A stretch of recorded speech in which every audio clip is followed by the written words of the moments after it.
사무엘상 17장 이 말씀 가지고 현실에 뿌리내린 믿음이라는 제목으로 함께 이 시간 한 말씀 나누고 기도하는 시간 갖도록 하겠습니다. 네, 책을 좀 좋아하시는 분들이라면 오늘 제목이 좀 익숙하게 들리실 수 있습니다. 유진 피터슨이라는 아주 귀한 그 분이 쓰신 책 제목이 현실의 다윗, 현실의 뿌리 박은 영성이라는 제목이 있는데요. 네. 처음에 제가 그 제목을 그대로 좀 빌려서 쓰려고 하다가 오늘 본문에 나오는 것들을 가지고 제가 조금 바꿔서 현실에 뿌리내린 믿음이라고 제목을 좀 바꿨는데요. 네. 베낀 거 티 안 내려고 그런 거 절대 아니니까 오해하지 말아 주시기 바랍니다. 오늘 함께 읽은 이 사무엘상 17장 말씀은 사실 우리가 잘 알고 있는 말씀이죠. 다윗과 골리앗의 싸움이라는 이야기를 담고 있는데요. 그런데 우리가 이제 이 사무엘상 17장을 보기 위해선 두 가지 정도의 좀 전제가 필요한 것 같습니다. 첫 번째는 이 전쟁의 진짜 주인공은 누구인가라는 것입니다. 다윗과 골리앗 이야기이기 때문에 당연히 승리한 다윗이 주인공일 것 같지만 사실은 다윗을 승리하게 하신 하나님이 이 전쟁의 진짜 주인공, 하나님이 진정한 왕이심을 사실은 이 본문은 보여주고 있다는 이 전제를 먼저 우리가 좀 기억할 필요가 있고요. 자, 그런 상황 아래서 오늘 다윗이 골리앗을 말도 안 되는 상황 가운데서 이긴 이 사건은 과연 무엇을 보여주는 것일까라는 질문을 또 우리가 한번 같이 던져봐야 합니다. 사무엘상 16장에서 하나님께서 사무엘을 통해서 다윗에게 기름을 부으실 때에 다윗을 선택하시기 전에 이제 다윗의 그 형들, 첫째, 둘째, 셋째 형들을 본 사무엘이 이 정도면 굉장히 준수한데 이 사람들이 혹시 하나님이 택한 사람들인가라고 할 때에 하나님이 사무엘에게 외모를 보지 마라. 나 여호와는 중심을 보느니라라고 하시면서 그 중심을 보고 선택한 사람이 바로 다윗이었습니다. 자, 그렇다면 하나님께서 과연 다윗 중심에 있는 무엇을 보신 걸까요? 중심이라고 하면 그 마음일 수도 있고 혹은 그의 태도일 수도 있고 그가 하나님 향한 어떤 자세일 수도 있는데 과연 그 중심은 무엇일까요? 성경은 사실 그게 뭔지 정확히 알려주지 않습니다. 그런데 이어지는 이 17장의 사건이 바로 다윗의 중심에 무엇이 있었는지를 이제 드러내 보여주는 사건인데요. 그래서 이 사건 전체의 진짜 주인공은 하나님이시라는 그 사실을 우리가 기억하고 과연 그러면 하나님이 보시는 그 중심은 무엇인가라는 이 질문을 오늘 한번 같이 좀 해결해 보려고 하는데요. 네, 너무 기다리시게 하면 너무 궁금해 하실까봐 사실 오늘 제가 제목으로 잡은 것과 같이 하나님께서 보시는 중심은 다윗의 마음에 있는 현실에 뿌리내린 믿음이라는 이 내용을 한번 같이 찾아가 보려고 합니다. 자, 그렇다면 현실에 뿌리내린 믿음이란 무엇을 말하는 것일까요? 오늘 본문에 나오는 다윗의 모습을 통해서 다윗의 어떤 모습들이 하나님 보시기에 그렇게 귀했고 그것이 그를 새로운 이스라엘의 왕으로 세울 만큼 그 중심에 기뻐 받으실 만한 것이었는지 한번 살펴보도록 하겠습니다. 오늘 본문에 나오는 다윗의 모습 세 가지 모습을 우리 하나씩 좀 살펴보려고 하는데요. 첫 번째로 다윗이 가졌던 현실에 뿌리내린 믿음의 첫 번째 모습은요, 매 순간 하나님을 인정하는 믿음의 모습이었습니다. 우리 함께 읽은 본문 34절, 35절 말씀을 제가 한 번 더 읽어드리겠습니다. 다윗이 사울에게 말하되 주의 종이 아버지의 양을 지킬 때에 사자나 곰이 와서 양떼에서 새끼를 물어가면 내가 따라가서 그것을 치고 그 입에서 새끼를 건져내었고 그것이 일어나 나를 해하고자 하면 내가 그 수염을 잡고 그것을 쳐 죽였나이다. 여러분, 정말 다윗 대단하지 않습니까? 지금 여기 있는 분들 중에 혹시 곰이나 사자와 싸우라고 하면 자신 있게 싸울 수 있는 분이 몇이나 되실까요? 사실 이 본문에 나오는 다윗의 나이는 지금 우리의 나이로 따지면 약 15세에서 17세 사이 정도일 거라고 추측을 합니다. 그런 소년이 지금 뭐라고 이야기하고 있냐면요. 자기 양을 칠 때 양을 물어가는 곰이나 사자가 있으면 따라가서 반드시 그 양을 되찾아왔는데 그냥 찾아온 것도 아니고 곰이나 사자랑 싸워서 그걸 쳐 죽이고 찾아왔다고 이야기합니다. 여러분 만약 여러분의 자녀가 혹은 여기 있는 우리 어떤 청년이 아르바이트를 갔는데 거기 강도가 들어서 뭘 훔쳐갔어요. 근데 이 친구가 끝까지 쫓아가서 제가 그놈 멱살을 잡고 때려 눕힌 다음에 그걸 찾아왔습니다. 그러면 여러분 자녀에게 뭐라고 하시겠습니까? 어, 내 새끼 너무 잘했네. 다음에 혹시 또 강도만 되면 꼭 그래라 하시겠습니까? 아니면 얘야 웬만하면 좀 그냥 눈 감고 넘어가라 하시겠습니까? 여러분 다윗의 부모가 봤을 때 이 다윗의 행동은요 정말 놀라운 일이지만 정말 어처구니 없는 행동일 수 있습니다. 양 새끼 하나 그냥 물어가게 두면 괜찮은데 굳이 따라가서 또 싸워가지고 그 개가 나한테 덤비면 오늘 본문에 나오는 것처럼 수염을 붙잡고 쳐서 죽이고 되찾아왔대요.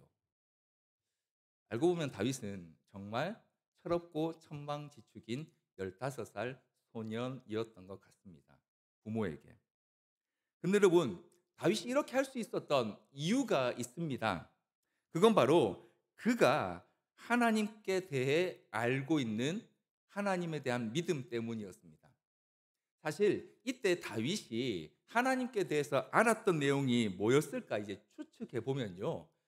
잘해야 모세가 기록한 레위기 율법과 또 부모님께 들었을 출애굽 관련한 내용들이 거의 전부였을 것입니다.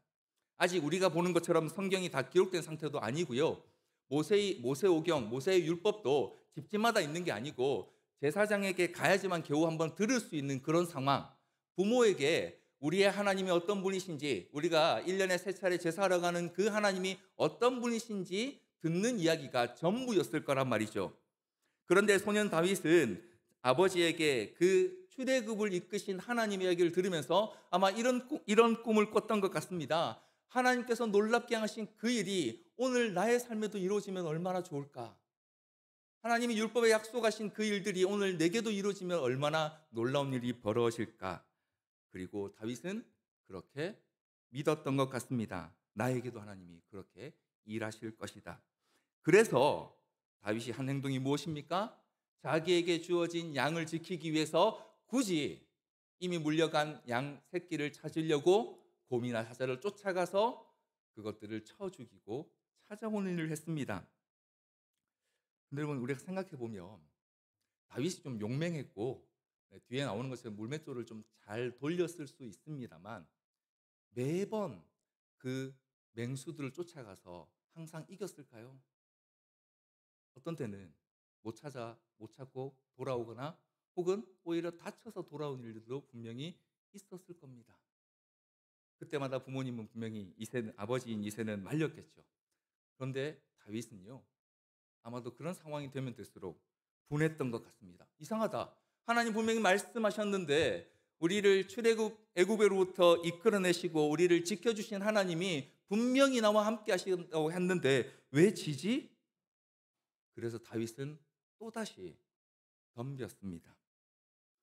자기에게 맡겨주신 그 양을 지키기 위해. 어떻게 보면 다윗에게 있어서 하나님을 향한 이 믿음은요, 정말 어린아이처럼 순수한 믿음이었습니다. 아니, 어떻게 보면 바보 같아 보일 정도로 그런 단순하고 그리고 너무도 선명한 믿음이었습니다. 하나님의 말씀을 그가 들은 그대로 인정하는 믿음이 이 다윗 가운데 있었고 그 믿음이 다윗으로 하여금 양을 지키는 자리에서 전능하신 하나님께서 나의 하나님이신데 어떻게 내가 이 맹수들에게 내게 맡기신 양을 뺏길 수 있는가라고 하는 말도 안 되는 용기를 갖게 했던 것입니다.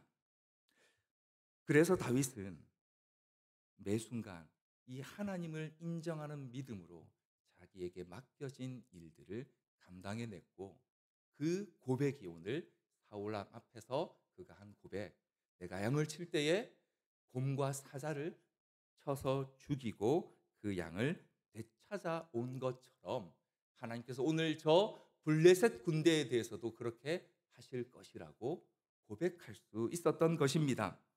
사랑하는 성도 여러분, 오늘 우리에게 필요한 믿음도 바로 이 하나님을 인정하는 믿음입니다. 단순히 네, 하나님, 저는 하나님을 믿습니다. 하나님 계신 거 믿어요. 하나님이 세상의 주인이신 거 믿습니다. 하나님이 지금도 일하고 계신 거 믿습니다는 이런 단순한 말의 믿음이 아니라요. 다윗처럼 세상이 다 그러지 않아도 된다고. 왜 굳이 그렇게까지 해야 하느냐고. 왜 바보처럼 그렇게 살려고 하느냐고 할 때에도 하나님의 말씀의 방법을 인정하는 믿음이 바로 하나님을 인정하는 믿음입니다. 세상이 보기에 그렇게 살면 망한다고, 그렇게 살아서는 도저히 세상에서 성공할 수 없다고, 왜 그렇게 바보처럼 구냐고 적당히 믿으라고 할 때에도 하나님의 말씀이 우리에게 말씀해 주셨기 때문에 그 말씀을 내가 따르는 것이 하나님을 인정하는 믿음이라고 고백할 수밖에 없어서, 그래서 다윗처럼 말도 안 되는 일에 때로는 우리의 전부를 걸 수 있는 믿음, 이것이 진짜 우리 하나님을 인정하는 믿음이라는 것이죠. 그렇게 하면 망한다고 해도 하나님 편에 설 수 있는 그 믿음이 바로 오늘 다윗이 보여주었던 하나님을 인정하는 믿음이며, 오늘 하나님께서 우리에게 말씀하시는, 우리의 요구하시는 믿음인 것입니다. 우리가 살아가는 현실은요, 이 믿음의 모판과 같습니다. 우리는 매 순간 우리가 지금 있는 자리에서 나는 어떻게 하나님을 인정하고 있는지 우리 자신을 한번 살펴보아야 합니다. 오늘 여기 계신 우리 성도님들, 말씀을 함께 듣는 우리 성도님들 중에 고난의 때를 지나가고 계신다면 바로 그 자리가 내가 하나님을 인정하는 믿음이 있는지를 테스트해보는 자리인 줄 믿으시기 바랍니다. 지금 어려운 문제를 앞두고 있다면 바로 그 순간이 하나님을 인정하는 믿음이 내 안에 뿌리 내리고 있는지를 점검해보는 자리인 줄 믿습니다. 우리 인생의 중요한 결정의 순간을 앞두고 계신다면 바로 그 순간이 내가 진정으로 하나님을 인정하는 믿음의 뿌리를 현실에 내리고 있는지를 보여주고 또 우리에게 확인하고자 하는 그 순간인 줄 믿습니다. 사랑하는 성도 여러분, 오늘 저와 여러분은 하나님을 인정하는 믿음으로 살고 있습니까? 단순히 감정적으로 내가 하나님을 잘 믿고 있는 것 같아가 아니고요. 다윗이 그랬던 것처럼 하나님의 율법을 너무 사모해서 하나님 알아가기 힘쓰는 그런 모습으로 하나님을 인정하고 계십니까? 그리고 다윗처럼 순수한 모습으로 하나님을 전적으로 신뢰하는, 인정하는 믿음으로 지금 우리는 우리의 현실 가운데 서 있는지 오늘 말씀이 우리에게 묻고 있는 것입니다. 이처럼 하나님이 보셨던 다윗 중심에 있었던 믿음은 매 순간 하나님을 인정하는, 하나님의 말씀만이 가장 분명한 정확한 길이라고 인정하는 믿음이었고요. 두 번째로 다윗 안에 있었던 믿음은요, 매 순간 하나님을 의지하는 믿음이었습니다. 오늘 우리가 함께 읽은 그 40절 말씀에 보면 다윗이 이런 일을 하죠. 39절과 40절 말씀을 제가 한번 읽어 드리겠습니다. 39절 말씀에 보면 다윗이 칼을 군복 위에 차고는 익숙하지 못함으로 시험적으로 걸어보다가 사울에게 말하되 익숙하지 못하니 이것을 입고 가지 못하겠나이다 하고 곧 벗고, 이 본문에 보면 사울 왕이 자기의 갑옷을 다윗에게 이제 입혀서 보내려고 합니다. 그런데 다윗이 이렇게 입어보고 이게 별로 익숙하지 않아서 저 이거 안 맞는 거 안 맞아서 못 하겠어요라고 하면서 그 익숙하지 않아서 이 갑옷을 벗고 갔다라고 표현하고 있는데요. 근데 이제 본문의 표현이 굉장히 재밌는 것이 하나 있습니다. 여기에 익숙하지 않아서라고 하는 이 39절에 보면 나와 있는 단어가요, 바로 앞에 나오는 시험적으로 걸어보다가라고 하는 그때 그 시험해 보다와 익숙하지 않다라는 이 두 단어가 사실은 같은 단어입니다. 무슨 뜻이냐면 다윗이 사울의 갑옷을 입어 보고요. 이게 지금 잘 되는지 안 되는지 한 번도 자기가 이거 입고 싸워 본 적이 없어서 이거 잘 모르겠다라고 하고는 벗어났다는 거죠. 그냥 이거 되게 불편하고 저 잘 못 입겠어 이런 차원이 아니라 내게 익숙하지 않아서 나 한 번도 이거 시험해 본 적 없는데요. 이거 입고 싸워 본 적 없는데요. 하고 그냥 벗어 던졌다는 거죠.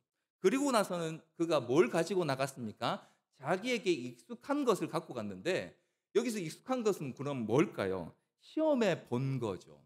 그럼 뭘 시험해 봤을까요? 잘 되는지요? 사실은 하나님을 의지하면서 행하는데 이것이 내게 편한지를 시험해 봤다는 겁니다. 뭐냐면 다윗이 사자와 곰을 잡을 때 갑옷과 칼을 차고 나간 게 아니라 자기 손에 있던 막대기와 물맷돌을 들고 나가서 잡으면서 그가 하나님을 의지하는 방식에 익숙해져 있었던 거죠. 비록 이 물맷돌이 별거 아니고 던지는데 잘 맞지도 않고 잘 맞추려면 여러 번 연습해야 되는 어려움이 있지만 다윗은 그걸 던지면서 하나님을 의지하는 데 익숙해져 있었기 때문에 갑옷을 입고 칼을 들고 싸우는 데는 한 번도 해본 적이 없다는 거죠. 이건 나한테 익숙한 방식이 아닌데요. 그리고는 다윗은 이어진 40절 말씀에 보니까요. 이렇게 하고 있습니다. 손에 막대기를 가지고 시내에서 매끄러운 돌 5을 골라서 자기 목자의 제구 곧 주머니에 넣고 손에 물매를 가지고 블레셋 사람에게로 나아가니라. 자기가 평소에 늘 쓰던 그 물매 들고요. 그리고 막대기 챙기고 그리고 그 시냇가에 가서 돌멩이 5개를 골라서 들고 이렇게 가지고 갔습니다. 자, 제가 그림을 하나 준비했는데요. 이게 이제 성서박람회라는 곳에서 이제 다윗의 물맷돌이라고 이렇게 이제 전시를 했던 그림입니다. 네, 한번 보시죠. 어떻습니까, 여러분? 저거 가지고 이렇게 돌려가지고 돌을 던지면 잘 맞출 수 있을 것 같으세요? 그죠? 사실 저거 돌려서 딱 정확하게 맞추기 참 쉽지 않은 일입니다. 다윗이 굉장히 능숙하게 저걸 썼다 할지라도 여러 번 실패했을 겁니다. 한 번에 정확히 맞추기는 참 쉽지 않았을 겁니다. 그래서 다윗이 시냇가에 가서 자기가 좀 더 잘 쓸 수 있는 돌 5개를 골랐다는 거죠. 저기에 놓고 쓰기에 좋은 돌, 모나거나 혹은 넣었을 때 걸리거나 해서 잘 안 날아가면 안 되니까요. 근데 여러분 한번 생각해 보시죠. 그 순간에 다윗이 뭐 했을까요? 돌 5개 고르면서 평소에 했던 일을 하지 않았겠습니까? 평소에 양을 지키면서 물맷돌 연습하고 혹은 그 물맷돌 던지면서 사자와 곰과 싸울 때 뭐 했을까요? 하나님, 말씀대로 도와주세요. 지켜주세요. 기도했던 거죠. 자, 그러면 다윗이 그 5개 돌 고르면서 뭐라고 기도했을까요, 여러분? 하나님, 이놈입니까? 저놈입니까? 정확히 저 골리앗에게 던져가지고 한 방에 죽이 쓴 돌이 뭘까요? 그렇게 기도했을까요? 아니면 하나님, 제가 싸우러 나오긴 나왔는데 한 방에 잘 맞출 수 있도록 도와주십시오라고 기도했을까요? 아마 다윗은 이렇게 기도하지 않았을까요? 하나님, 지금까지 저와 함께 하시면서 이 물맷돌로 제 양을 지키게 하셨던 것처럼 지금 또 이 이스라엘 백성을 하나님께서 저를 통해 지켜달라고 기도하지 않았겠습니까? 그게 바로 다윗에게 가장 익숙하고 가장 편안한 방식이었습니다. 그는 그런 방식으로 하나님을 의지하는 삶을 그동안 연습해 왔고요. 바로 그 방식으로 오늘 이 골리앗 앞에 서게 된 것이죠. 사실은 다윗이 이후에 고백하는 것처럼 지금 이 골리앗과의 싸움에서 어떤 무기를 쓰는가, 물맷돌을 쓰는지 사울왕의 칼을 쓰는지는 사실 별 문제가 아닙니다. 왜냐하면 47절 말씀에 다윗이 분명히 이렇게 말하고 있거든요. 또 여호와의 구원하심이 칼과 창에 있지 아니함을 이 무리에게 알게 하리라. 전쟁은 여호와께 속한 것인지 그가 너희를 우리 손에 넘기시리라. 무기가 중요한 게 아니라는 거죠. 물맷돌을 쓰는지 아니면 짱돌을 그냥 던지는지 이게 중요한 게 아닌 거예요.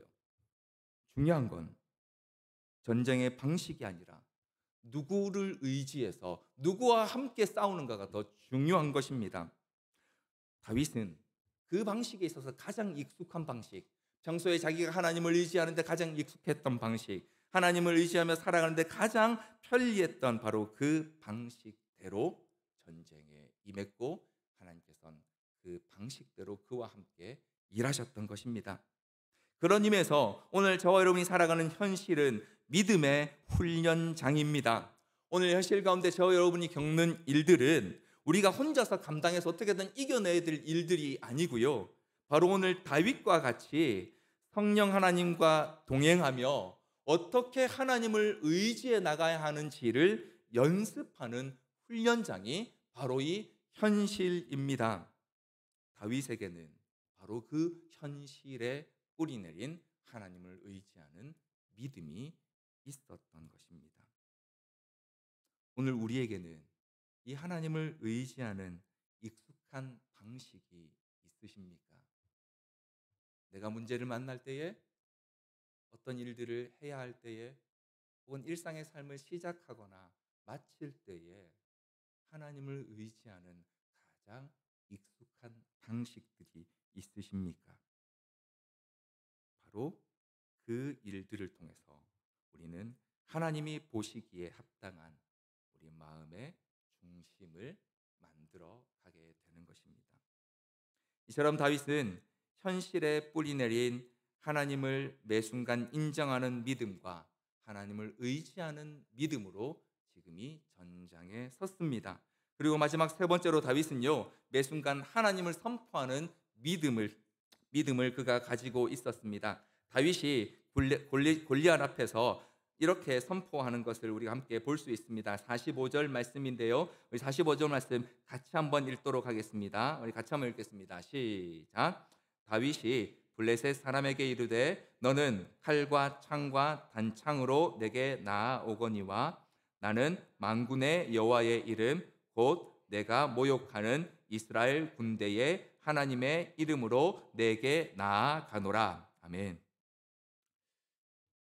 다윗이 이렇게 선언한 그 내용 그대로 이렇게 선언을 하고 나서 이제 골리앗과 싸우게 되는데요. 여러분 한번 생각을 한번 해보십시오. 사실 지금 이 전쟁터에 15살, 17살 정도, 여기 우리 하을이가 와 있는데요. 하을이보다 조금 더 큰 친구 정도 되는 우리 청소년부 아이가 여기 이제 이 골리앗이라는 이 거대한 용사 앞에 섰어요. 근데 그 앞에 서서 이렇게 외치는 거죠. 너는 칼과 창과 단창으로 내게 오니 나는 만군의 여호와 이름으로 너를 물리칠 거야. 라고 이렇게 이제 말한다고 생각해 보십시오. 그림이 어떨 것 같습니까? 우리가 생각하는 것처럼 굉장히 멋있고 굉장히 뭔가 이렇게 딱 주변 사람들이 대단하다 이렇게 생각했을까요? 전 약간 이거 보면 어떤 생각이 들었냐면요. 내일 저희가 이제 교회 청소를 같이 하잖아요. 내일 청소를 하기 전에 갑자기 목사님이 나오셔서 여러분 만군의 여호와 이름으로 이 모든 청소를 우리가 넉넉히 감당할 줄 믿습니다. 라고 말씀하시는 거예요. 네, 그러시진 않겠지만 그렇게 말씀한다고 생각해 보십시오. 뭐 충분히 맞는 말이고 이해는 되지만 어떨 것 같으십니까? 목사님은 어떻게 말씀하셨는지 모르겠지만 부끄러움은 우리의 몫이겠죠. 여러분 지금 이 다윗이 하고 있는 이야기 약간 그런 느낌입니다. 굉장히 중이스러운 멘트예요. 뭐냐면 이스라엘 백성들이 이 내용, 다윗이 했던 이 말의 내용 자체를 이해하지 못하거나 몰랐을 리는 없어요. 그런데 이렇게 대놓고, 그것도 전혀 가능성이 없어 보이는 이 싸움 앞에서 이렇게 외치는 건 일반적으로 세상이 보기에는 정말 객기를 부리는 것처럼 보일 수밖에 없는 거죠. 그런데 지금 이 다윗의 선포는요, 사실 그날 이 순간 우연히 이루어진 게 아닙니다. 여러분 요즘 이제 중고등학생 아이들이 하는 말 중에 흑염룡이라는 말이 있습니다. 혹시 들어보신 적 있습니까? 흑염소 아니고요. 네, 흑염소 아니고 흑염룡. 네, 애들끼리 이렇게 장난삼합니다. 어서 피해. 내 안에 흑염룡이 깨어나려고 해. 네, 전혀 이해를 못 하시는군요. 우리 하을이 혼자 웃고 있습니다. 감사합니다. 네. 내 안에 뭔가 감춰진 힘 같은 게 있는 것 같아. 나도 모르지만 그걸 이제 흑염룡이라고, 이제 검은 용이라고 이제 그냥 이렇게 농담처럼 이렇게 이야기하는 거거든요. 지금 다윗이 하는 멘트가 약간 그런 느낌이거든요, 지금. 그런데 이 부끄러움을 자아내는 멘트도 익숙하지 않으면 못해요. 아무나한테서 막 할 수 없거든요. 마찬가지로 지금 이 다윗의 선포는요, 그냥 이때 우연히 멋있게 그에게 떠오른 게 아니고요. 다윗이 평소에 들판에서 광야에서 곰과 사자와 싸우면서 그가 항상 외쳤던 외침일 거예요. 이놈들아, 네가 아무리 몰려와 봐라. 만군의 하나님께서 나와 내 양을 지켜주실 거니까 얼마든지 덤벼봐. 했던 그의 고백이 전장에서 너는 칼과 창과 단창으로 내게 오거니와 나는 만군의 여호와의 이름으로 내게 나아가노라라고 하는 선포로 등장하게 된 것입니다.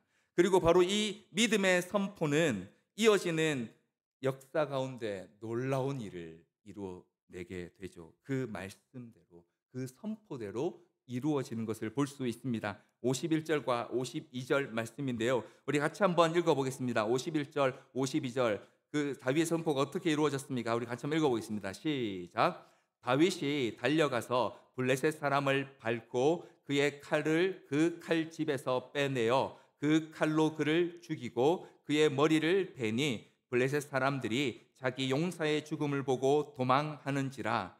이스라엘과 유다 사람들이 일어나서 소리 지르며 블레셋 사람들을 쫓아 가이와 에그론 성문까지 이르렀고 블레셋 사람들의 부상자들은 사라임 가는 길에서부터 가드와 에그론까지 엎드러졌더라. 다윗이 했었던 그 중이병스러운 멘트를 하나님께서 그 선포대로 만드셨습니다. 왜요? 그가 일상 가운데 했던 하나님께 대한 그 선포의 믿음을 하나님께서 받으시고 이 전장 가운데서도 그렇게 이루신 것입니다. 이런 다윗의 믿음의 선포는요, 다윗이 왕이 된 이후에도 계속되는 것을 볼 수 있습니다. 그 기록들이 우리가 보고 있는 시편의 많은 기록들입니다. 시편 18편 29절은 9절에서 다윗은 이렇게 이야기하죠. 내가 주를 의뢰하고 적군을 향해 달리며 내 하나님을 의지하고 담을 뛰어넘나이다. 다윗의 이런 선포가 있었습니다. 또 다윗은 이때 다윗이 목동 시대를 경험했던 하나님께 대한 믿음을 이렇게 선포하기도 합니다. 시편 23편 1절 말씀입니다. 여호와는 나의 목자시니 내게 부족함이 없으리로다. 한편 다윗은 아둘람 굴에서 하나님께 이렇게 부르짖기도 합니다. 시편 57편 2절 말씀입니다. 내가 지존하신 하나님께 부르짖으며 곧 나를 위하여 모든 것을 이루시는 하나님께로다. 매 순간 하나님에 대한 믿음의 선포를 했던 다윗은요, 그의 삶의 중요한 순간들에 이 하나님께 대한 믿음의 선포를 계속해서 이어갔고요. 그것을 통해서 실제 그 믿음의 선포들이 그 삶에 이루어지는 것들을 수없이 경험했습니다.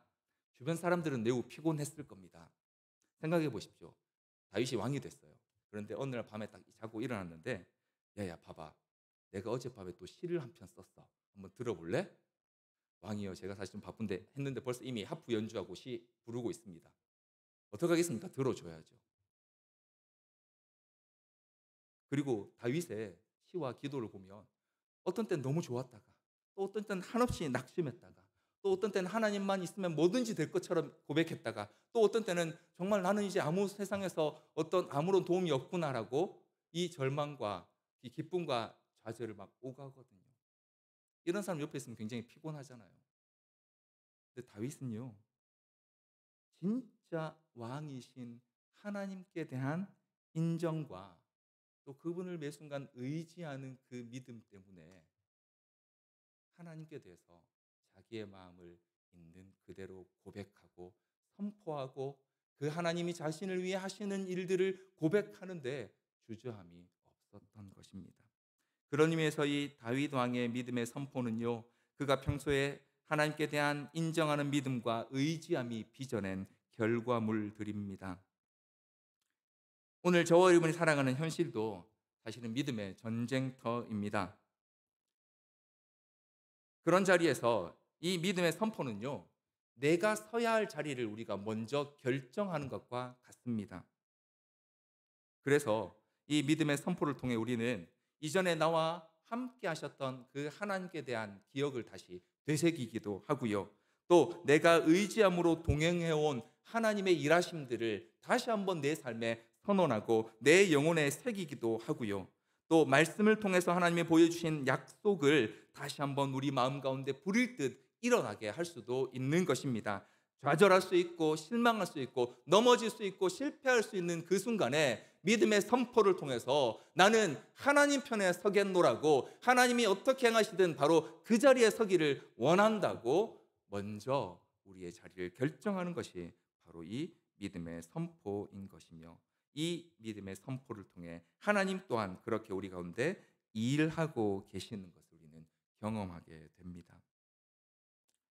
사랑하는 성도 여러분, 하나님께서는요, 영적인 불임으로 고통당하고 있는 그 이스라엘 백성들에게 한나라는 한 여인의 기도를 통해서 사무엘이라는 새로운 빛을 허락하셨습니다. 그리고 그 빛 가운데 걸어가던 이스라엘 백성들이 왕이신 하나님을 거부하고요, 인간 왕을 세워달라고 하는 바람에 고통을 겪게 되죠. 어둠 가운데 들어가게 됩니다. 그런데 바로 그 순간 하나님께서 지금 다윗이라는 새로운 빛을 그들에게 주고 계십니다. 그런데 그때 하나님께서 그 다윗 가운데 있는 중심을 보셨습니다. 매 순간 하나님을 인정하고 그리고 그 하나님을 의지하며 하나님을 선포하는 믿음을 가진 소년 다윗. 부모님이 보기에는 천망지축 같고 정말 앞뒤 모르고 사리분별 못하며 뛰어다닌 것 같은 그 소년을, 그 중심을 보시고 하나님께서 그를 이스라엘의 다음 왕으로 세우셨고요. 그리고 진짜 왕이신 하나님을 섬기는 사람으로서 광야의 시간을 거쳐서 결국 그 다윗을 통해 하나님 나라가 어떻게 세워져 가는지를 이 이스라엘 사람들에게 보여주시는 일을 이루셨습니다. 오늘 우리에게도 마찬가지입니다. 오늘 저와 여러분이 서 있는 현실이, 혹은 저와 여러분이 서 있는 삶의 자리가 어둡고 척박하고 뿌리 내기에 적합하지 않은 땅이라 할지라도 그 일상과 현실이라는 땅에 매 순간 하나님을 인정하는 믿음으로 우리의 뿌리를 내리고, 그리고 하나님을 의지함으로 날마다 하나님과 동행하는 데 익숙해져 가며, 그리고 하나님을 선포함으로 내가 서야 할 자리가 바로 하나님이 정하신 이 자리임을 결정하는 그 믿음을 통해 우리는 우리의 현실이라는 삶 가운데 견고히 뿌리 내리게 되고, 그리고 하나님께서 약속하신 대로 그 믿음이 꽃을 피우고 열매를 맺어서 하나님 나라를 더 아름답게 사람들에게 드러내고 확장해 가는 일들을 우리 가운데 이루어 가실 것입니다. 이 믿음을 우리 주님께 보이는 저와 여러분 되기를 간절히 소원합니다. 오늘도 이 현실에 뿌리 내린 믿음을 우리 주님께 고백하고 드러내는 저와 여러분 되기를 소원하면서 우리 이 시간 같이 한번 찬양하며 기도의 자리로 함께 나아가도록 하겠습니다.